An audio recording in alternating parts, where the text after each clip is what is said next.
오늘 우리에게 주시는 하나님의 말씀은 누가복음 7장 1절부터 10절입니다. 제가 봉독합니다.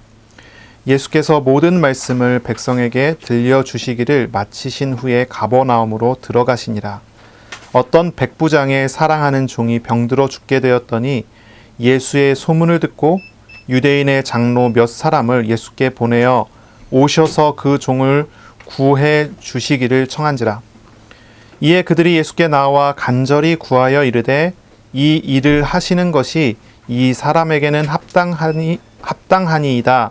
그가 우리 민족을 사랑하고 또한 우리를 위하여 회당을 지었나이다 하니 예수께서 함께 가실새 이에 그 집이 멀지 아니하여 백부장이 벗들을 보내어 이르되 주여 수고하시지 마옵소서. 내 집에 들어오심을 나는 감당하지 못하겠나이다.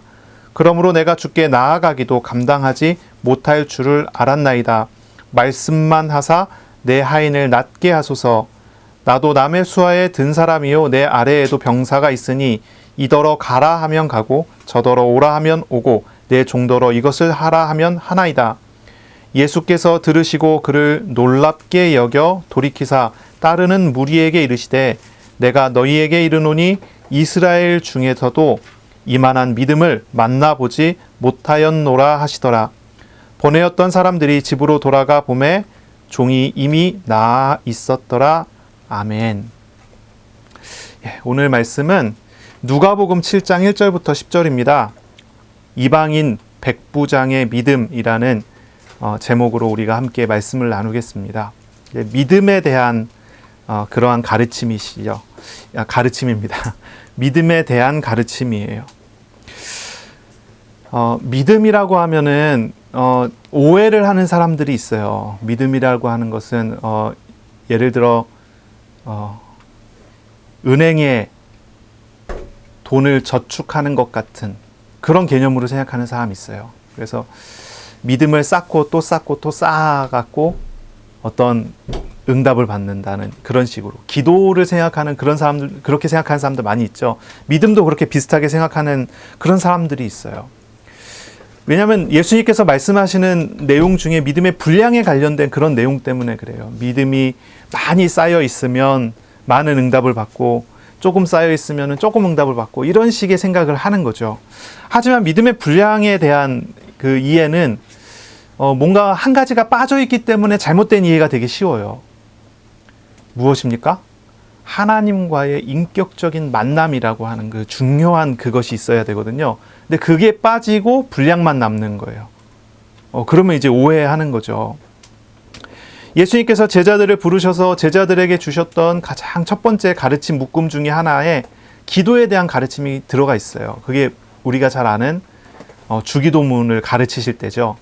산상수훈에서도 주기도문을 가르치시고요. 가르치실 때 나와요. 사람들은 먹을 것, 입을 것, 마실 것을 늘 걱정한다는 것입니다.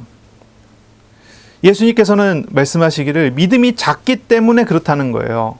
먹을 것, 입을 것, 마실 것을 걱정하는 것은 믿음이 작기 때문이에요. 하나님은 들풀조차도 입히시는 하나님이라는 것을 알아야 돼요. 하물며 너희일까 보냐라고 했거든요. 하나님의 백성된 너희라면 이라는 얘기예요. 하나님과의 관계를 이야기를 하는 거예요. 하나님과의 관계가 하나님과 하나님의 백성의 관계가 돼 있으면 그렇죠? 하나님께서 책임지시는 게 당연해요. 근데 믿음이 적어요. 그래서 엉뚱한 걸 구한다는 이야기를 하세요. 또 이런 일이 있습니다. 마태복음 8장쯤에 보면요. 이런 내용이 나와요. 배를 탔어요. 예수님과 제자들이 함께 배를 탔어요. 그런데 풍랑이 일기 시작합니다. 이제 배가 뒤집혀질 것 같은 거예요. 그러니 제자들이 너무 무서워해요. 잠자시고 주무시고 계신 예수님을 가서 예수님 막 깨우거든요. 그때 예수님께서 이야기하세요. 어찌하여 무서워하느냐 믿음이 작은 자들아 그러시거든요. 이게 무슨 얘기예요? 그 배에 함께 탄 분이 누구인지를 모르고 있다는 얘기예요. 그리고 그 함께 배를 탄 제자들은 예수님과 함께하는 예수님의 제자들이라는 그 신분을 모르고 있다는 얘기예요. 두려워할 이유가 없어요. 왜냐하면 하나님 때문에. 그런데 두려워해요. 이걸 두고서 이야기하신 거예요. 믿음이 작다. 이렇게 얘기하세요. 또 마태복음 14장에 보면은 예수님께서 무리를 걸어가시니까요. 베드로가 이야기하잖아요. 나에게 명령하여 무리를 걷게 해주십시오. 걷게 허락해 주십시오. 그래서 예수님께서 허락하셔서 베드로가 무리를 걷잖아요. 걷다가 바람이 막 부니까 두려워졌어요. 그러니까 무리를 걷다가 점점점 빠져들어가기 시작을 하는 거예요. 그때 예수님께서 말씀하시죠. 믿음이 작은 자여 왜 의심하느냐 하시고 배에 함께 오름에 바람이 그쳤더라 그래요. 명령하신 분이 누구이고 허락하신 분이 누구이고 함께 하시는 분이 누구인지 그거를 믿지 못하는 것을 가지고 믿음이 작다라고 말씀을 하세요. 오병이어와 칠병이어의 기적을 예수님께서 다 보이셨었어요. 하지만 이 오병이어와 칠병이어의 기적을 다 경험하고서도 그 직후에 제자들이 다시 먹을 것이 없다고 해서 다시 고민하기 시작을 합니다. 그때 예수님께서 제자들에게 말씀하시기를 믿음이 작은 자들아 어찌 떡이 없으므로 서로 의논하느냐 그렇게 말씀하세요. 이제 마태복음 16장에 나와요. 이제 믿음에 대한 이야기는 마태복음에 계속 이제 줄기차게 나오거든요. 이제 마태의 적은 이 마태의 중요 주제 중에 하나가 믿음이거든요. 믿음이 작다, 믿음이 많다 이거거든요. 그래서 이제 마태복음은요 예수님이 가르치셨던 부분 중에서 특히 믿음에 대한 부분들이 굉장히 잘 기록이 되어 있는 성경이에요. 예수님께서 물고기 2마리, 보리떡 5개로 5,000명을 먹고 보리떡 7개로 4,000명을 먹인 것을 이 제자들이 분명히 경험하고 보았으면서도 먹을 것을 가지고 다시 걱정하고 고민하는 거예요. 이 제자들이 함께 하시는 분이 누구인지 다시 잊어버리고 다시 놓쳐버리는 거죠. 그리고 이제 마태복음 17장에 보면요. 또 이런 일이 벌어집니다. 이제 귀신 들린 아이를 한 아버지가 예수님 찾아서 데리고 왔어요. 이 아이를 고쳐달라고. 근데 예수님 그 자리에 없었어요. 제자들만 있었거든요. 제자들이 예수님은 이제 변화산에 올라가 있고 그 밑에서 제자들이 이제 모여 있는데 이 아이를 데리고 왔어요. 이 아이를 고쳐주십시오. 제자들이 이 귀신 들린 아이를 보고 고칠 수 있다는 확신이 있었어요. 왜 확신이 있습니까? 그 전에 나가서 해봤잖아요. 둘씩둘씩 짝지어서 가서 복음을 전하고 가서 집집마다 방문했을 때 사탄이 번개처럼 떨어지고 질병이 치료가 되고 귀신이 떠나가는 기적을 제자들이 다 경험을 했거든요. 이미 경험을 했던 거예요. 예수님의 사역을 위임받아 나가서 했을 때 그 일들이 경험한 거예요. 그러니 확신이 있는 이 제자들은요. 이 귀신 들린 병든 아이를 데려놓고요. 귀신을 쫓아내려고 하고 병을 치유하려고 하는데 아무리 해도 안 되는 거죠. 되질 않는 겁니다. 그러다가 이제 예수님께서 내려오셨어요. 그리고 이 아이를 보고 민망히 여기시고 예수님께서 이 아이를 고쳐주셨어요. 제자들이 예수님께 물어봅니다. 예수님, 어찌하여 우리는 안 되고 예수님은 되고 어떻게 이런 일이 벌어진 것입니까? 우리는 어찌하여 쫓아내지 못하였나이까? 이렇게 물어봐요. 그랬더니 예수님 뭐라고 대답하시죠? 이렇게 대답하세요. 너희 믿음이 작은 까닭이니라. 믿음이 작기 때문이라는 거예요. 믿음이 작다는 거예요. 근데 이 말을 제자들이 이해하지 못하는 거죠. 왜냐하면 제자들은 확신이 있었거든요. 의심하지 않았어요. 귀신 쫓아낼 수 있다고 생각했어요. 그런데 귀신이 떠나질 않는 것입니다.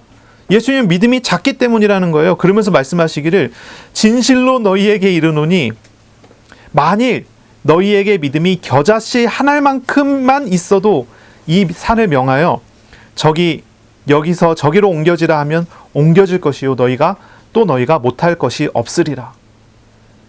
겨자씨 한 알이 얼마나 작은지 아시나요? 그거보다 더 작아요. 볼펜 가지고요 점 하나 딱 찍으면 돼요. 작은 점. 그 겨자씨 한 알만큼은요. 예수님이 뭐라고 얘기하신 거냐면 제자들이 이 겨자씨 한 알보다도 믿음이 작다는 거예요. 그 이야기를 하세요. 이제 또 다른 성경에는 뭐라고 얘기하냐면 이렇게 얘기하거든요. 기도 외에는 이런 능력이 나갈 수 없느니라. 믿음은 곧 뭐 하는 것입니까? 기도하는 것입니다. 믿음은 곧 하나님께 맡기는 거예요. 믿음은 곧 하나님과의 관계 속에서 열매 맺는 거예요. 그게 믿음이에요. 겨자씨 한 알만큼이라도 하나님께 맡기고 겨자씨 한 알만한 마음이라도 하나님께 맡기는 마음이 있다면 역사됐을 거예요. 그런데 제자들은요, 겨자씨 한 알만큼도 하나님 앞에 하나님께 맡기는 마음이 없어요. 그게 믿음이 적다는 거예요. 그게 믿음이 적다는 거예요. 누가 뭐라고 해도 신앙생활의 가장 중요한 요소 중에 하나는 믿음이에요. 사람이 편안하고 불안하고 하는 모든 것도 사실 믿음의 결과죠. 이 믿음은 무엇입니까? 믿음은요, 뭐 수치로 기록이 되는 어떤 저축하고 적립하는 그런 게 아니에요.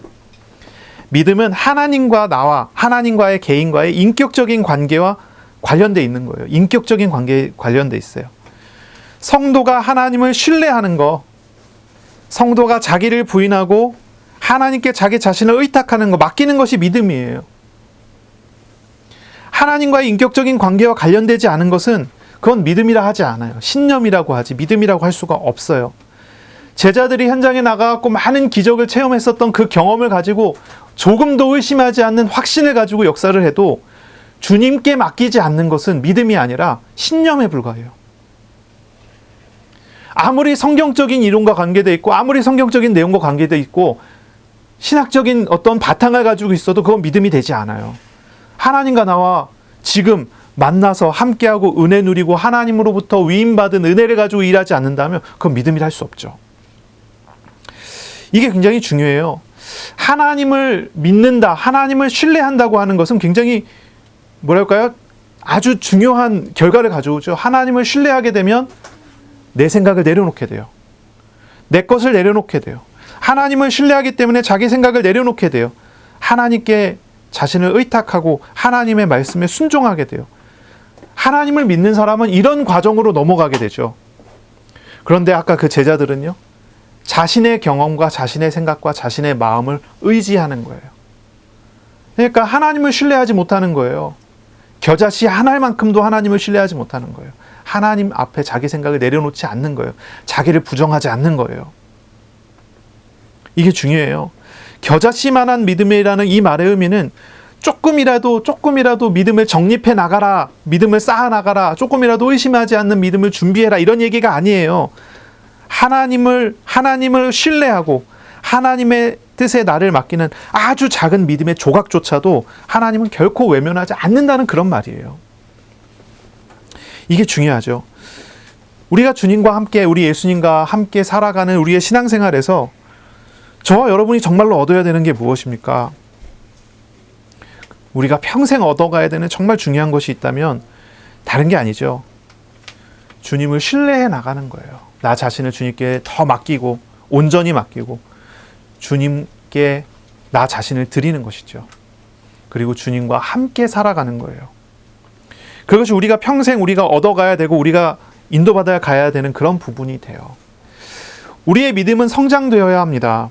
우리의 믿음은 성장되어야 해요. 우리 사도 바울도 이야기하지만 우리가 아직은 믿음이 젖먹이 같은 아이와 같아요.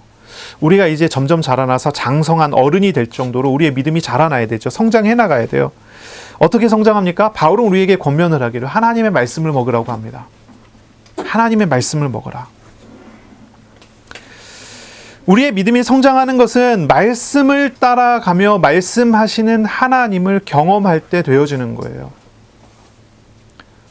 우리가 늘 이제 이야기하지만 사람의 말에는 사람의 인격이 담겨져 있어요. 사람의 말에는 인격이 담겨져 있어요. 똑같은 말을 해도 누가 말하냐에 따라서 그 의미와 그 깊이가 달라지는 것과 같아요. 사람의 말에는 인격이 있어요. 그렇죠? 늘 거짓말하는 사람이 말하는 거는요, 아무도 신뢰하지 않아요. 그러나 늘 거짓을 말하지 않는 진실한 사람의 말은 단순한 말이라도 사람들은 굉장히 주의 깊게 듣게 돼 있죠. 성경은 하나님의 말씀입니다. 성경에는 하나님의 인격이 담겨져 있어요. 하나님의 생각과 하나님의 마음과 하나님의 감정과 하나님의 의지와 하나님이 일하시고자 하는 하나님의 어떤 많은 것들이 여기 담겨져 있어요. 우리가 강단의 말씀을 들을 때도 항상 우리는 목사가 하나님의 말씀을 대언한다고 이야기합니다. 하나님의 말씀을 대신 증거하는 것이죠. 목사는요, 마이크예요. 마이크. 하나님이 말씀하시면 목사는요, 그것을요, 전해주는 것입니다. 그래서 목사는요, 말씀을 준비할 때 많이 기도를 해야 돼요. 저는 기도를 열심히 하면서 성경을 읽고 말씀을 적어요. 강단에서 선포할 말씀을 준비하는데 제가 하고 싶은 얘기를 전하지 않기 위해서 노력을 해요. 막 말씀을 정리하다 보면요, 누가 막 떠오를 때가 있어요. 아, 이 사람이 이 말씀을 들어야 되는데, 막 이런 생각이 막 떠오를 때가 있어요. 그래서 쓰다 보면요, 그 사람에게 들려주고 싶은 이야기를 막 쓰게 돼요. 그러면 저는 다 지워요. 다시 써야 돼요. 내 생각을 쓰면 안 되잖아요. 내 마음을 쓰면 안 되잖아요. 어저께 밤에 싸웠거든요. 하고 싶은 얘기가 너무 많아요. 근데 그 말을 다 지워야 돼요. 하나님 말씀 전해야지. 내 말 전하면 안 되잖아요. 그런 이야기들이 있어요. 그런 메시지들이 우리가 있어요. 하나님의 말씀, 강단에서 선포되는 말이라도요, 사람의 말로 듣지 않고 거기에 담겨져 있는 하나님의 말씀, 하나님의 인격, 말씀하시는 하나님을 내가 만나야 돼요. 그때 우리는 하나님과 함께하는 그 경험을 통해서, 하나님의 말씀하시는 하나님을 만나는 그 경험을 통해서 우리의 믿음이 성장해 나가고 크게 되는 것입니다. 하나님과 인격적으로 경험하며 하나님을 알아갈 때 우리는 하나님을 신뢰할 수 있어요. 하나님을 의심하지 않을 만큼, 충분히 신뢰할 만큼 우리는 하나님을 더욱 평생에 알아가는 그런 삶과 그런 과정들이 돼야 되는 거죠. 우리가 믿음이 언제 성장이 됩니까? 말씀을 따라 하나님을 경험할 때 됩니다. 또한 그것을 따라, 하나님을 경험함에 따라 나 자신의 죄와 우상과 불신앙을 버려지게 될 때 우리가 성장하게 되는 것이에요. 오늘 성경 본문에 보면은 한 백부장이 나옵니다. 백부장. 이 백부장이라면은 우리가 알죠. 100명의 부하를 이끄는 군인을 이야기하죠. 한 장교 정도라고 생각하면 될 것 같아요. 보통 로마의 군단은 6,000명 정도 되는 그 부대로 이루어져 있어요. 한 군단 그러면 6,000명 정도 돼요. 6,000명 중에 백부장이 60명 정도 존재하겠죠. 이제 그 정도 위치가 되는 고급 장교예요. 고급 장교죠. 사실 이제 오늘 본문에 나오는 현장은 가버나움이거든요. 이 가버나움에는 로마 군대가 없습니다. 로마 군대가 주둔하지 않는 지역이에요. 이 지역을 다스리는 사람은 이제 헤롯 안티파스라고 하는 사람인데, 이 헤롯 안티파스가 군대를 빌려와서 거기에 주둔을 시켰어요. 그러니까 용병 부대가 거기에 있는 거예요. 용병 부대. 이방인 용병 부대. 거기 소속된 이 백부장인 거죠. 이 헤롯 안티파스는 우리에게 알려져 있기로는 굉장히 잔인한 사람이죠. 이 사람이 세례 요한을 죽였던 사람이고요. 굉장히 잔인한 사람이고, 당연히 여기에 주둔하고 있는 이 부대도 그 지역 사람들에게 굉장히 미움을 받을 수밖에 없는 그런 사람들, 그런 부대였던 거예요. 이 부대가 주로 하는 일은 치안을 유지하는 일, 또한 그 지역에 있는 반란군을 진압하고 하는 그런 일, 헤롯 안티파스의 그 잔인한 지배를 정당화시키고 힘으로 찍어 누르는 그런 일들을 하는 그런 부대가 거기 있는 거예요. 거기에 속한 이 백부장이라는 사람이죠. 이 지역에 있었던 사람들이, 특히 유대인의 입장에서 이 로마의 용병 부대는 원수나 다름없는 그런 사람들이었을 것 같아요. 그렇죠? 그런 사람이었던 것 같아요. 그런 부대인 거죠. 그런데 오늘 본문에 나오는 백부장은 그런 사람들과, 다른 군인들과는 아주 다른 사람이었어요. 이 사람은 아주 온유한 사람입니다. 이 사람은 아주 친절한 사람이에요. 일명 경건한 이방인이라고 해야 될까요? 이제 그 정도 되는 사람이에요. 이 백부장은 자신의 집에 자신이 데리고 있는 노예 종이라고 할지라도 함부로 대하지 않아요.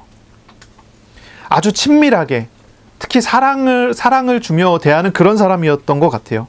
그래서 이제 보면은 7장 2절에 어떤 백부장의 사랑하는 종이 병들어 죽게 되었더니, 이제 사랑하는 종, 이렇게 표현할 정도로 아주 친밀한 관계에 있는 그런 사람이 있다는 거죠. 7절에 또 보니까 내 하인을 낫게 하소서, 이제 하인이라는 단어가 나오는데, 이 하인이라는 단어는 파이스라는 단어인데요. 이거는 이제 하인이라고도 번역을 하지만 아들이라고도 번역이 되는 단어예요. 그러니까 이제 뭐라고 얘기했냐면, 이 사람은 자기 종을 아들처럼 생각하는 그런 종이라는 거예요. 그러니까 이런 정도의 성품이 있는 그런 사람이죠. 특히나 이 사람은 경건한 사람인데, 얼마나 경건한 사람이냐면 유대인들을 위해서 많은 일들을 도와줬고, 특히 이 가버나움에 회당이 딱 하나가 있는데 그 회당을 지어준 사람이에요. 그래서 유대인의 장로가 이 예수님께 찾아와서 이 백부장을 도와줘야 됩니다. 이 사람은 도움받기에 유대인의 친구가 되기에 합당한 사람입니다. 이렇게 얘기를 해요. 보통 유대인은 이방인과 어울리지 않죠. 이방인들 개돼지 취급하거든요. 원수처럼 생각을 해요. 사람이 아니라고 생각하거든요. 짐승과 다름없다 생각해요. 그런데 이 백부장만큼은 짐승과 다름없는 그런 존재가 아니라 유대인의 무리에 들어올 수 있는 그런 이방인. 그러니까 경건한 이방인이면서 할례 받으면 유대인이 되는 그런 사람. 그렇게 이제 보는 거죠. 이제 그런 정도의 사람이에요. 이 백부장이 사랑하는 자신의 종이 중풍병에 들게 돼서 이제 그 종을 치료하기 위하여 예수님을 찾아오는 거예요. 이 중풍병은 이제 마태복음에 이제 중풍병자라고 이렇게 기록이 돼 있죠. 이 찾아오는 거예요. 이 백부장은 자신의 부하들을 시켜서 예수님께 가고 예수님을 모셔와라 이렇게 얘기하지 않았어요. 유대인들을 찾아갔어요. 유대인의 장로들을 불렀어요. 그 지역의 유대인의 장로이기도 하겠지만 특히 사내들인 공회원쯤 되는 고위에 있는 그러한 장로를 찾아간 것 같아요. 가서 부탁을 합니다. 나는 이방인이라서 예수님께 나아갈 수가 없으니 당신이 가서 예수님께 부탁을 해달라. 내 종을 고쳐달라고 부탁을 해달라. 요청을 하는 거예요. 그는 이제 이방인 군대 장교이지만 자신의 지위를, 자신의 위치를 남용하지 않았어요. 겸손하게 부탁을 한 거예요. 이 부탁을 듣고 이 유대인 장로가 예수님을 찾아와서 이야기하기를 백부장의 종을 치유하는 것이 합당하다는 거예요. 그 사람은 그 은혜를 받기에 합당한 사람이라는 거예요. 5절에 보니까 그가 우리 민족을 사랑하고 또한 우리를 위하여 회당을 지어주었나이다. 이렇게 얘기를 해요. 이 장로는요, 이 백부장이 가버나움에 하나뿐인 회당을 지어준 사람이고 유대인을 사랑하고 유대인을 돕는 경건한 이방인으로 예수님께 소개를 해주는 거예요. 이런 이유로 하여튼 이 사람은 은혜 베풀기에 합당한 사람이라는 거죠. 예수님이 그 얘기를 다 들으시고 요청하는 사람의 말을 다 들으셨지만 이제 예수님께서는 그 합당한 사람이라는 그 말을 듣고 치유하러 가시는 건 아니고요. 예수님이 사실 이제 유대인이든 이방인이 상관없이 구원이 필요한 모든 사람에게 예수님께서 가시죠. 함께 출발하시기 시작을 합니다. 이제 길을 떠나시기 시작합니다. 이제 백부장의 집이 가까이 이제 오기 시작을 한 거예요. 백부장의 집에 이제 가까워지기 시작하는 거예요. 근데 갑자기 백부장이 사람을 보내요. 사람을 보냅니다. 6절에 보니까 백부장이 벗들을 보내요. 그래서 백부장이 자신의 친구들을 보냅니다. 이 친구들도 유대인들이겠죠. 이 유대인들을 보내서 이야기하기를 뭐라고 하냐면 주여 수고하시지 마옵소서. 내 집에 들어오심을 나는 감당하지 못하겠나이다. 그러므로 내가 주께 나아가기도 감당하지 못할 줄을 아나이다. 아니 예수님을 불러달라고 사람을 청탁해서 보낼 때는 언제고 예수님 가까이 오니까 뭐라고 하냐면 오지 말라는 거예요. 오지 말래요. 내가 우리 집이 예수님을 감당할 수 없는 집이고 내가 예수님을 감당할 수 없는 사람이니까 오지 마세요. 그는 단지 말씀만 해주세요. 이렇게 얘기를 하는 거예요. 말씀만 해주세요. 내가 군인이라 군인의 상명하복이라고 하는 그 있잖아요. 그걸 가지고 얘기를 하는 거예요. 내가 명령하면 내 부하가 일을 해야 된다. 똑같다는 거예요. 예수님 명령만 하세요. 말씀만 하세요. 그럼 내 하인이 낫겠습니다. 그 말을 듣고 예수님께서 뒤를 돌아 예수님 따라오는 많은 무리들을 바라보면서 말씀하시기를 뭐라고 하냐면 이렇게 얘기를 해요. 내가 너희에게 이르노니 이스라엘 중에도 이만한 믿음은 만나보지 못하였노라. 믿음을 칭찬을 하시는 거예요. 그리고 그 즉시에 그 종은 나아버렸습니다. 이런 사건이 여기에 다 기록이 되어 있는 거예요.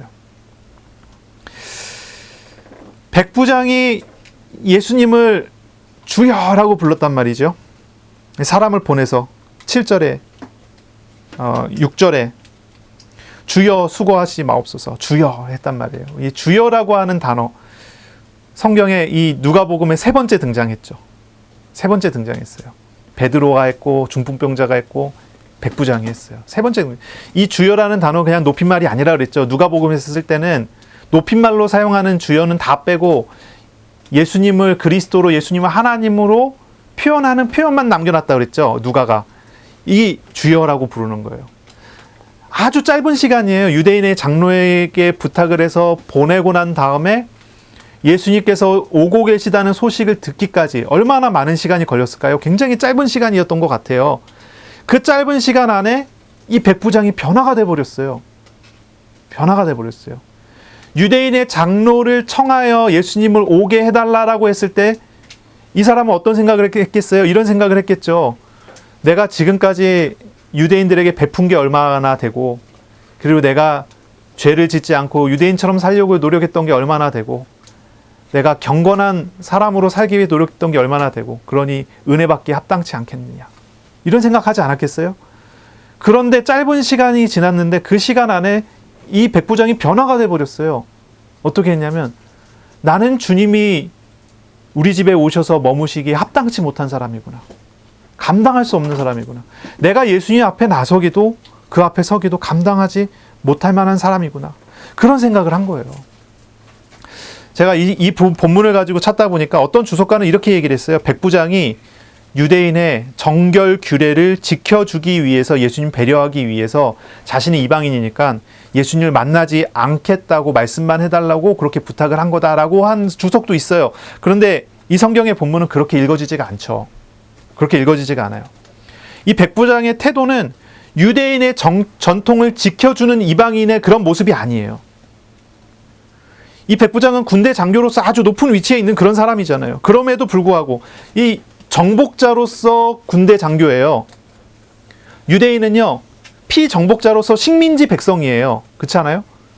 그런 위치에 있음에도 불구하고 이 백부장의 태도는요, 그걸 지켜주는 자의 태도가 아니라 예수님이 누군지 바로 알고 그 앞에서 자기를 부인하는 태도란 말이에요. 예수님께 뭐라고 합니까? 주님이라고 고백해요. 그리고 백부장은 예수님을 자신의 집에 모시지 못하고, 또한 자신이 예수님 앞에 서지 못하는 것은 모두 그것이 전부 자기가 예수님을 감당할 수 없는 사람이라고 하는 거예요. 자신이 죄인이라고 고백을 하는 거죠. 아주 짧은 시간이지만 뭔가가 변화가 일어났어요. 일어났어요. 베드로가 예수님을 처음 알았을 때 예수님께 얘기했잖아요. 주여 나를 떠나소서, 나는 죄인으로소이다. 주님이라 고백하고 자신이 예수님을 감당치 못할 사람이라는 거 고백하잖아요. 그러니 주님이 떠나주십시오, 나는 주님 따르지 못하겠습니다 라고 얘기하잖아요. 이런 베드로의 모습과 비슷해요. 백부장이 딱 그러한 모습을 우리에게 딱 보여주는 거예요. 예수님은 주님이라 고백하고 자신은 예수님을 감당치 못할 사람이라고 고백하는 거죠. 백부장이 처음 유대인을 장로를 부탁했을 때 그 모습과는 전혀 다른 태도와 전혀 다른 모습, 그런 모습이에요. 어찌 이런 일이 벌어질 수 있었을까요? 이제 우리가 추측을 몇 가지 해볼 수는 있겠죠. 가버나움이라는 지역입니다. 이 가버나움은 어떤 곳입니까? 예수님의 사역의 중심지였죠. 예수님께서 전도하러 도시고 다시 가버나움으로 들어오시고, 또 이쪽을 도시고 다시 가버나움으로 들어오시고, 이 가버나움은 예수님의 사역의 중심이었어요. 특히 여기에 있는 베드로의 집, 그곳에서 예수님께서 머무시면서 사역을 많이 하셨죠. 가버나움에서, 그리고 또 그 가버나움의 회당에서 일어났었던 반복적인 사역이 있었어요. 하나님의 나라에 대한 선포, 회개하라는 선포, 하나님 나라 복음을 여기에서 계속 증거하셨고, 그리고 그 하나님 나라 복음의 표적이 그 현장에서 계속 나타났었죠. 이런 내용들을 백부장은 알고 있었을 거예요. 이 회당을 지어준 사람이잖아요. 알고 있었을 거예요. 자신이 지어준 회당을 중심으로 일어났던 일이기 때문에 모르지 않았을 거예요. 또한 치안을 담당하고 있는 백부장이기 때문에 그 지역에 일어났던 일들을 모를 리가 없잖아요. 사람들이 저쪽에서 모인다, 왜 모이는지, 무엇 때문에 모이는지, 무슨 일을 하려고 하는지 모를 수가 없잖아요. 거기에 아주 민감한 그런 직업이니까요. 모든 것을 듣고 알고 배우고 있었던 바로 그런 위치에 있었던 사람이죠. 하지만 알고 있었을 뿐 예수님을 믿고 예수님을 주님으로 섬기지는 않았던 거예요. 하지만 자기의 종이, 사랑하는 종이 중풍병에 걸린 다음에 어떤 사건이, 누가 무슨 이야기를 했는지 모르겠지만 아주 짧은 시간 안에 이 백부장의 마음은 변화되고 말았어요. 변화되고 말았어요. 예수님이 주님이 되고 자신은 죄인이 됐어요. 주님을 모시기에 자신은 합당하지 못한 사람이라고 고백하는 그런 사람이 됐어요. 또한 이 백부장은 말하기를 나도 남의 수하에 든 사람이요 내 아래에도 병사가 있으니 이더러 가라 하면 가고 저더러 오라 하면 오는 내 종더러 이것을 하라 하면 하고 저렇게 하라고 하면 하나이다라고 고백해요. 예수님은 주님이시고 하나님이시고 예수님은 그 설교하셨던 그 하나님 나라의 왕이시고 나는 주님의 종입니다. 종이 되기를 원합니다. 이런 거죠. 상관과 부하의 관계 정도가 아니라 주인과 종의 관계를 이야기를 하는 거예요. 내가 종더러 하라고 하면 하지 않습니까? 주님이 명령하시면, 말씀하시면 될 것입니다. 이 백부장은요, 주님이 자신의 집에 오지 않아도 왕이신 예수께서 명령하시면 낫게 됨을 믿는다고 했어요. 이것은 이 예수님의 주권을 인정하고 주님의 말씀의 권위를 믿는다는 말이죠. 질병조차도 주님의 명령에 복종해야 되는 하찮은 거라는 것을 고백하는 그런 고백이에요. 바로 이 이야기를 듣고 예수님은 기뻐하시고 놀랍게 여기시고 이스라엘 중에도 이만한 믿음은 만나보지 못하였다라고 말씀을 하세요. 유대인들의 신앙은 계산적이었어요. 계산적이죠. 하여튼 여러 가지 전통의 여러 규례에 얽매여서 살면서 자신의 규례에 맞춰주지 않는 예수님을 밀쳐내는 그런 태도를 보였어요. 유대인들 그랬어요. 얼마나 계산적이냐면 이 백부장이 그동안 했었던 많은 일들을 가지고 유대인의 장로가 와서 이 사람은 은혜 받기에 합당한 사람이라고 이야기하는 그런 거예요. 유대인의 기준에 봤을 때는 이 백부장은요, 은혜 받기에 합당한 사람이라는 거예요. 하지만 이 이방인 백부장은 뭐라고 합니까? 자신이 은혜 받기에 합당한 사람을 얘기합니까? 그렇지 않잖아요. 이 백부장의 믿음은 계산적이지 않았어요. 규례에 얽매이지 않았어요. 인격적이었어요. 예수님께서 오시는데 예수님을 만나지 못했으면서도 말씀 안에서 말씀하시는 하나님을 경험한 것 같아요. 백부장은 인격적이었어요. 그 신앙이 인격적이었어요. 하나님 앞에 자기 자신이 드러나서 자신은 은혜 받기 합당한 사람이 아니라 자신은 주님을 감당할 수 없는 사람이라고 고백을 해요. 자신의 부족함과 예수님의 높으심을 알고 겸손하게 그렇게 고백하는 그런 사람이지요. 또한 말씀만 하시면 내 하인이 낫게 하소서, 내 하인을 낫게 하소서 이렇게 얘기하는 것처럼 믿음의 말로 주님의 능력과 말씀에 복종하는 그런 모습을 보여주지요. 예수님의 평가는 그렇습니다. 이스라엘 중에도 이만한 믿음을 만나보지 못하였다. 백부장의 배워야 할 믿음의 어떤 본이 된 거죠. 백부장이 그런 믿음의 본이 된 거예요. 따라오는 제자들에게 그리고 무리들에게 가르칠 만한 믿음의 본. 정리를 해볼까요? 무엇을 배워야 합니까? 무엇을 배워야 합니까? 첫째는 겸손입니다. 겸손. 자신을 내려놓고 주님께 자신을 맡기는, 의탁하는 그런 믿음. 뭔가를 쌓아가는 게 아니에요. 유대인식의 믿음은요, 무엇입니까? 율법을 철저하게 지켜가는 것이잖아요. 행위로서 무언가를 해나가고 해내는 것이잖아요. 그러나 이 칭찬받은 백부장은요, 무언가를 쌓아가는 것이 아닙니다. 쌓지 않는 것입니다. 버리는 거예요. 치우는 거예요. 그런 믿음. 또 하나는 뭐냐면 주님의 말씀을 의지하는, 거기에 순종하는 믿음. 자기를 부정하고 주님을 높이는 정도가 아니라 그 말씀 앞에 순종하는 그런 믿음이죠. 그것을 예수님께서 칭찬하신 거예요. 정말로 은혜 받기 합당한 사람은 어떤 사람인가요? 어떤 사람이 은혜 받기 합당한 사람이겠습니까? 우리가 한번 생각해 봐야 되겠어요. 저와 여러분 어떻습니까? 우리 어린이들 어때요? 나는 하나님의 은혜 받기 합당한 사람인가요? 어떻습니까? 내가 하나님 은혜 받기 합당한 사람인가요? 유대인의 장로는 백부장이 은혜 받기 합당한 사람이라고 했는데 백부장은 자신은 은혜 받기 합당하지 못한 사람이라고 얘기를 해요. 그래서 백부장은 자신의 예수님을 모실 수 없는 사람이라고 얘기를 해요. 누구의 말이 옳을까요? 유대인의 눈에 봤을 때, 율법의 눈에 봤을 때, 전통의 눈에 봤을 때 백부장은 합당한 사람이었지만 백부장이 자신의 양심에 비추어 봤을 때 자신은 은혜받기 합당하지 못한 사람이라고 그래요. 그럼 하나님께서는 뭐라고 이야기하실까요? 하나님께서는 이 백부장이 은혜받기에 합당치 못한 사람이지만 은혜를 내가 주겠다라고 하셔요. 그렇게 하세요. 예수님께서는 오셔서 은혜받기에 합당치 못한 많은 사람들을 만나시기를 원하셔요. 가난한 자에게 오셔요. 마음이 상한 자에게 오세요. 억눌린 자에게 오세요. 갇힌 자에게 오세요. 포로된 자에게 오세요. 슬픈 자에게 오세요. 그들은 소망이 없고 희망이 없고 길이 없는 그런 사람들이에요. 그러나 우리 예수님께서는 오셔서 가난한 자에게 아름다운 소식을 전해주시고 마음이 상한 자를 고치고 갇힌 자에게 노임을, 포로된 자에게 자유를, 슬픈 자를 위로하시는 사역을 행하셔요. 이 백부장이 자신의 양심에 비추어서 자신은 예수님을 감당하지 못한 사람입니다 라고 고백한 그것은 정말로 진실로 사실이에요.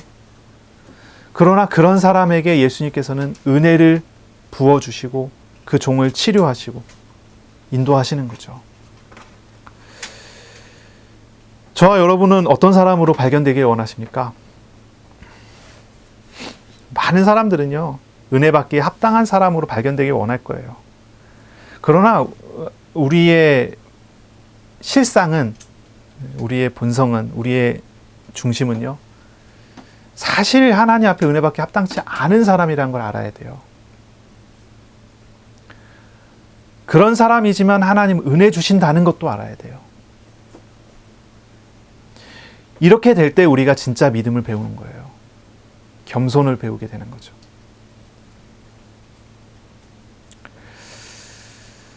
많은 사람들은 외적인 조건을 하나님의 은혜를 받는 통로로 생각하는 그런 경향이 있어요. 외적인 조건 어떤 겁니까? 뭐 헌금을 많이 한다든지, 아니면 기도를 많이 한다든지, 아니면 헌신을 한다든지, 아니면은 뭐 이런 거 있잖아요. 그런 것을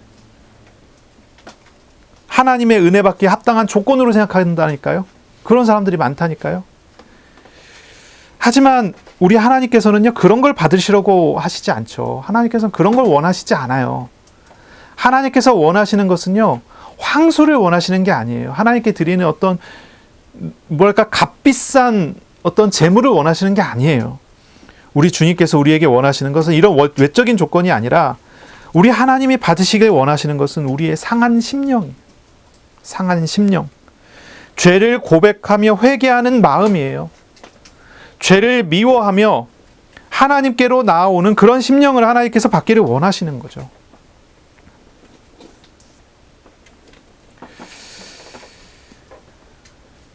이게 있기를 바랍니다. 이게 회복되시기를 바랍니다. 유대인의 장로들은 백부장의 선행을 나열했지만 예수님께서는 백부장의 믿음을 칭찬하세요.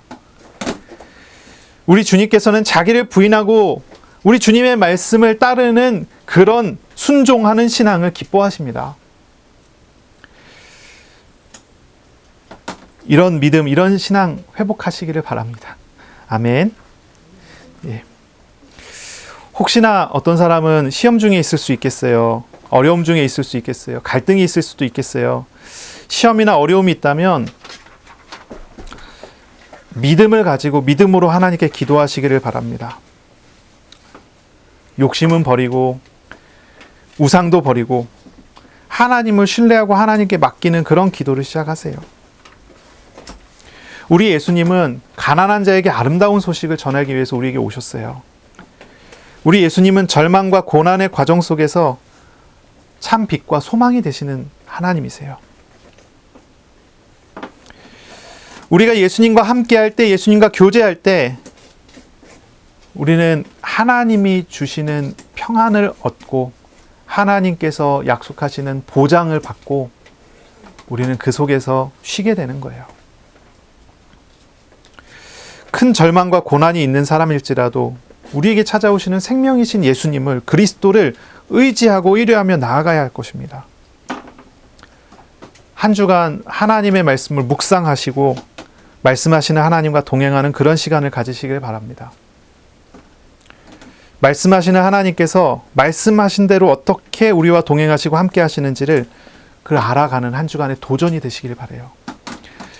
그래서 말씀을 이제 귀에다 꽂고 다니시면서 늘 들으시는 분도 있는데 뭐 그것도 묵상하는 하나의 방법이기도 하겠죠.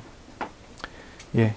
뭐 사람마다 조금씩 다를 수 있어요. 저 같은 경우는 글을 많이 썼거든요. 막 기도한다 그러면 앉아서 글을 계속 쓰는 거예요. 한 장, 두 장, 세 장. 하나님께 이제 뭐랄까요? 글로 썼을 때 제 마음이 정리가 되고 글로 썼을 때 제 중심이 이렇게 정리가 되더라고요. 그래서 저는 글로 많이 쓰고 그랬는데 사람마다 다를 거예요. 귀에 늘 꽂고 다니면서 계속 들을 수도 있고요. 글로 쓸 수도 있고요. 아니면 말씀을 가지고 뭐랄까요?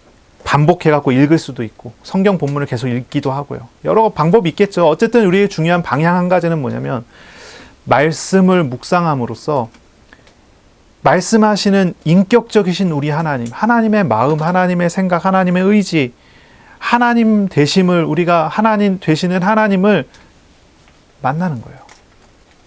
그리고 그 하나님께서 말씀하신 대로 나에게 어떻게 일하시고 역사하시는지를 현장에서 확인해 나가는 거예요. 우리 하나님은요, 쉬지 않으시는 하나님이시거든요. 일하시고 역사하시는 하나님이시거든요. 사람들은 일하다가 쉬지만 하나님은 쉬지 않으세요.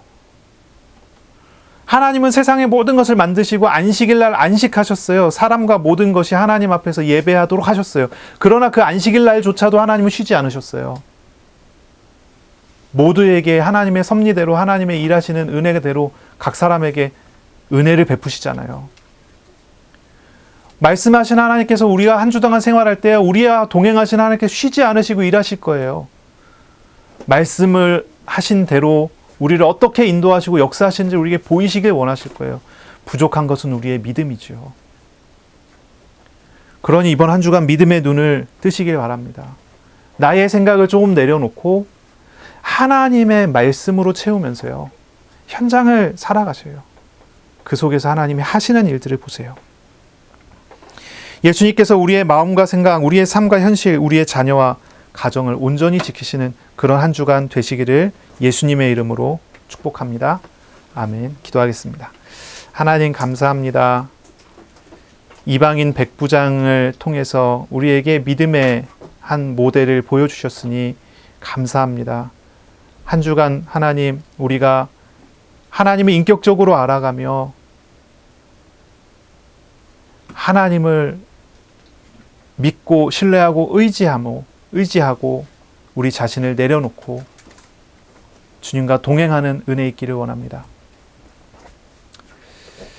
성령으로 충만케 하여 주옵소서. 하나님의 말씀을 따라감으로 우리의 믿음이 세워지게 하여 주옵소서. 예수 그리스도 이름으로 감사하며 기도합니다. 아멘.